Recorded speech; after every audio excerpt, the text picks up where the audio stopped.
শাবান মাসে ইবাদত আছে না নাই? কিরকম ইবাদত আছে? সিয়াম আছে নাকি আরো কিছু আছে? বলেন দেখি। দেখছেন, আপনি শবে বরাত পালন করেন? পালন করেন? সবাই করে, এই উনিও করে। শবে বরাত মনে রাখবেন, শবে বরাত শব্দটা কোরআনেও নাই, হাদিসেও নাই। রাগ করতেছেন? শবে বরাত শব্দটি কোরআনেও নেই, হাদিসেও নেই। আল্লাহর কসম, কোন ব্যক্তি পবিত্র কোরআন সহিহ হাদিস দ্বারা শবে বরাতকে প্রমাণ করতে পারবে না, কখনোই পারবে না। দেখেন, শবে বরাতকে যদি আরবি ভাষায়, শবে বরাতকে বাংলা ভাষায় বলা হয় শব অর্থ মৃতদেহ, শব অর্থ মৃতদেহ, আর বরাত অর্থ মধ্যস্থতা। অর্থাৎ বাংলা ভাষায় অর্থ হলো মৃতদেহের মধ্যস্থতা। এটা কোনো ইবাদতই হতে পারে না। দেখেন, শবে বরাতকে যদি ফার্সি ভাষায় বলা হয় শব অর্থ রাত, আর বারাত অর্থ খাজনা উসুল বা দাখিলা। অর্থাৎ ফার্সি ভাষায় অর্থ হলো খাজনা উসুল বা দাখিলার রাত। এটা কোনো বন্দিগি হতে পারে না, ইবাদত হতে পারে না। দেখেন, শবে বরাতকে আরবিতে বলা হয় লাইলাতুল বারাত। লাইলাতুল অর্থ রাত, আর বারাত অর্থ সম্পর্ক ছেদ বা সম্পর্কহীন, অর্থাৎ সম্পর্ক ছেদ বা সম্পর্কহীনের রাত। বাংলা ভাষায় অর্থ হলো মৃতদেহের মধ্যস্থতা, ফার্সি ভাষায় অর্থ হলো খাজনা উসুল বা দাখিলা পত্র, আর আরবি ভাষায় অর্থ হলো সম্পর্ক ছেদ সম্পর্কহীনের রাত।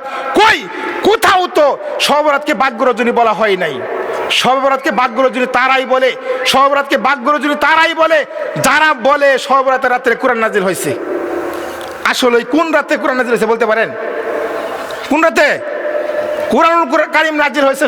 লাইলাতুল কদরের রাত্রিতে, যে রাত্রে রমজান মাসে। কি ঠিক কিনা? কিছু ভ্রান্ত, কিছু ভুয়া আমাদের সমাজে কিছু মুফতি আছে, কিছু আলেম ওলামা আছে, কোরআনের অপব্যাখ্যা করে। তাই কি দলিল দেয়?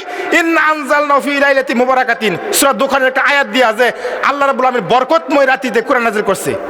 সেই বরকতময় রাতি শবে বরাতের রাত না, শবে কদরের রাত। সেই বরকতময় রাত হলো, মনে রাখবেন, সেই বরকতময় রাত শবে বরাতের রাত নয়, বরং সেই বরকতময় রাত হলো লাইলাতুল কদরের রাত। কি ঠিক কিনা? সুতরাং শবে বরাত এই শব্দটি কোরআনে অনেক জায়গায় আসছে, কিন্তু কোথাও ভাগ্য রজনী বলা হয় নাই। কোরআনুল কারীমের সূরা 9 নম্বর সূরা তাওবার 1 নম্বর আয়াত বারাআত শব্দটা এসেছে। এখানে বারাত শব্দের অর্থ সম্পর্ক ছেদ সম্পর্কহীন।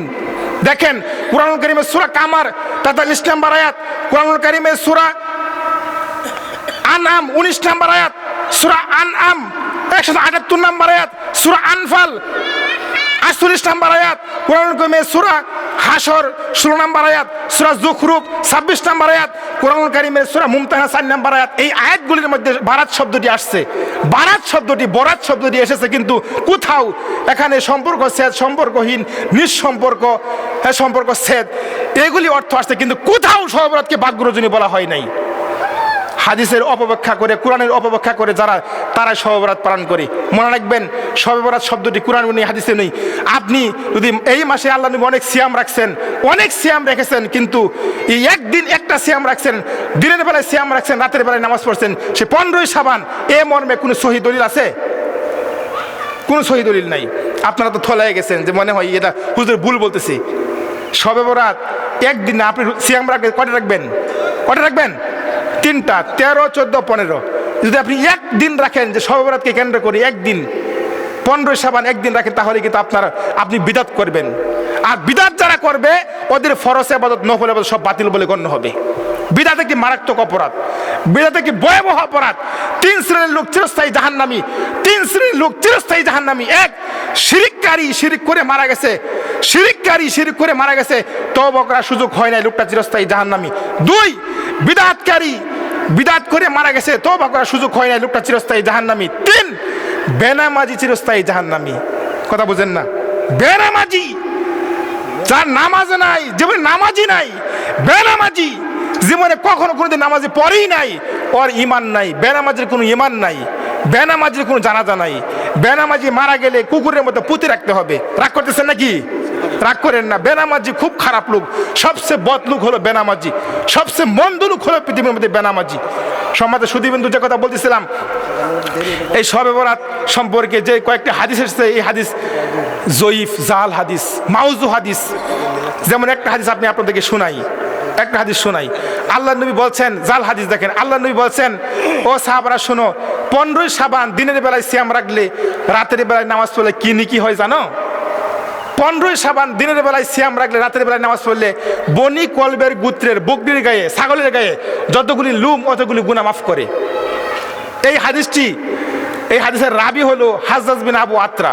হাজ্জাজ বিন আবু আত্রা বলে আমি শুনছি ইহিয়ার কাছে, ইহিয়া বলে আমি শুনছি উরওয়ার কাছে, উরওয়া বলে শুনছি আমি হাদিসটি ইবনে কাসিরের কাছে।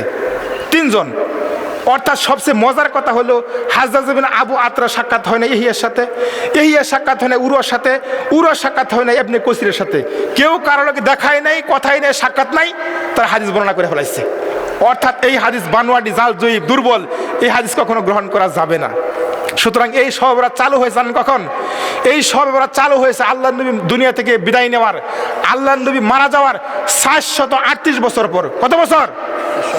438 বছর পর 448 হিজরিতে বার্মাকা সম্প্রদায়ের ইবনু আবিল বিল হুমাম নামক এক মিষ্টভাষী তরুণ একজন যুবক, একজন মিষ্টভাষী, মুখ দিয়া চিনি ভরে এই লোকটা প্রথমে বাইতুল মুকাদ্দাস এটা চালু করে।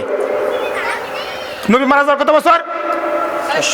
438 বছর পরে এই শবে বরাত আল্লাহ নবী পালন করেন নাই, সাহাবী করেন নাই, তাবি করেন নাই, তাবি পালন করেন নাই।